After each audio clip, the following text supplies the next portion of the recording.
नमस्कार किसान भाइयों, मैं डॉक्टर स्वाति दहिया, वैज्ञानिक क्षेत्रीय मुंह खुर रोग प्रयोगशाला पशु सूक्ष्म जीवी विज्ञान विभाग लुवास में कार्यरत हूँ।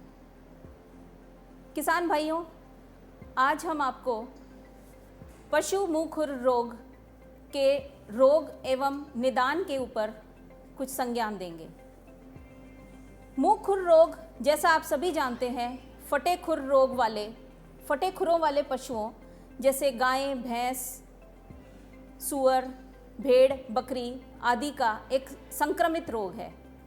जैसे आज हम सारा हिंदुस्तान, क्या सारा वर्ल्ड कोरोना वायरस से परेशान है, उसी तरह पशुओं में एक विषाणु से उत्पन्न होने वाला रोग है मुंह खुर रोग। इस रोग से पशुओं के मुंह में छाले हो जाते हैं, खुरों में फट जाते हैं, उसमें छाले हो जाते हैं, थनों में छाले हो जाते हैं, जिससे कि पशु बहुत परेशान हो जाता है, चारा नहीं खा पाता, उनमें उत्पादन की क्षमता कम हो जाती है, जिसकी वजह से बहुत ज़्यादा नुकसान होता है पशुपालकों को। अब यह बीमारी विषाणु जनित है, जो कि एक पशु से दूसरे पशु में लगती है। पशुओं का चारा बचा हुआ, अगर बीमार पशु बचा हुआ चारा दूसरे पशु के हम डाल देते हैं तो दूसरे पशु में भी यह रोग फैलता है। या जो व्यक्ति बीमार पशुओं का देखभाल कर रहा है, उसके कपड़ों से, जूतों से लगकर भी यह विषाणु स्वस्थ पशुओं तक पहुंच सकता है। इसलिए हमें बीमार पशुओं को जैसे ही पता चले कि मुंह खुर रोग के लक्षण दिखाई दे रहे हैं, हमें उस पशु को स्वस्थ पशुओं से अलग कर देना चाहिए, ताकि यह विषाणु स्वस्थ पशुओं में ना फैल सके। और उस पशु को, बीमार पशु को बाहर नहीं लेके जाएं, जोड़ में जहाँ बाकी सभी जानवर जाते हैं वहाँ ना लेके जाएं। दूसरा, अगर आप अपने गांव में कोई नया पशु लेकर आते हैं तो उसको कम से कम 14 दिन तक स्वस्थ पशुओं के साथ ना मिलने दें, उसको अलग रखें, उसका खाना अलग रखें, उसकी देखभाल करें। अगर उसमें कोई लक्षण नहीं नज़र आते हैं, उसका टीकाकरण करवाएं और फिर उसके बाद उसको बाकी पशुओं के साथ मिलने दें। टीकाकरण के लिए हरियाणा सरकार में मुफ्त में टीके लगाए जाते हैं, जो कि मुंह खुर रोग और गलघोटू के मिश्रित विषाणु और कीटाणु के वैक्सीन लगाई जाती है मुफ्त में। तो सभी पशुपालकों से यह मेरा निवेदन है कि आप अपने जानवरों को, गाय, भैंस, भेड़, बकरी, सूअर, इन सब को मुंह खुर रोग का टीकाकरण अवश्य करवाएं।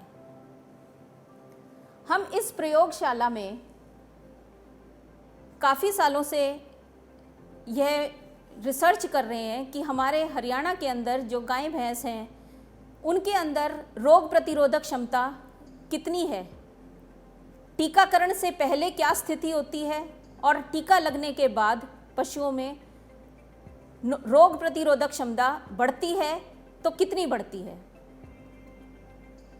इसके लिए एलिजा टेस्ट लगाया जाता है। ये हमारे पास प्लेट्स होती हैं जिसमें हम टेस्ट लगाते हैं, सैंपल्स डालते हैं और इसके टीकाकरण से पहले एंटीबॉडीज़ कितनी है शरीर में वो पता लगाते हैं और टीका के बाद उसकी क्या स्थिति है यह पता चलता है। इसके साथ साथ कहीं पे भी, पूरे हरियाणा में अगर कहीं पे भी ये पता चले कि इस जगह पे मुंह खुर रोग के लक्षण वाले कुछ जानवर हैं, तो हमारी टीम वहाँ जाती है लुवास की, और वहाँ पर हम सैंपल लेकर आएँ और यहाँ पे प्रयोगशाला में पता लगाते हैं कि सैंपल में विषाणु है या नहीं है। तो हम टिश्यू से, सैंपल से पता लगा सकते हैं और दूसरा एंटीबॉडी, दोनों एंटीजन और एंटीबॉडी दोनों टेस्ट किए जाते हैं। यह पूरे हरियाणा के लिए एक गौरव की बात है कि सबसे पहले इसी प्रयोगशाला द्वारा जो साइंटिफिक डाटा जनरेट हुआ, उसके बेसिस पे भारत सरकार ने हरियाणा प्रदेश को अनुमति दी कि मुंह खुर रोग और गलघोटू के मिश्रित कंबाइंड वैक्सीन लगाया जाए। तो पूरे भारत में सिर्फ हरियाणा में ही 2 बीमारियों का एक मिश्रित टीका लगाया जाता है। इससे पशुपालकों को बहुत फ़ायदा हुआ। गाय भैंसों को एक बार 6 महीने में एक ही बार टीका लगता है, नहीं तो पहले 2 बार लगता था 2 अलग बीमारियों के लिए, और साल भर में हर 6 महीने बाद ये टीका रिपीट होता है।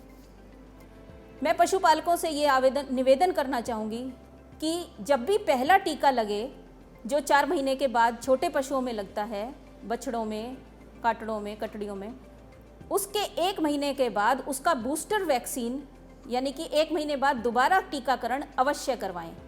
उससे उसकी रोग प्रतिरोधक क्षमता और भी बढ़ जाएगी। नमस्कार, धन्यवाद।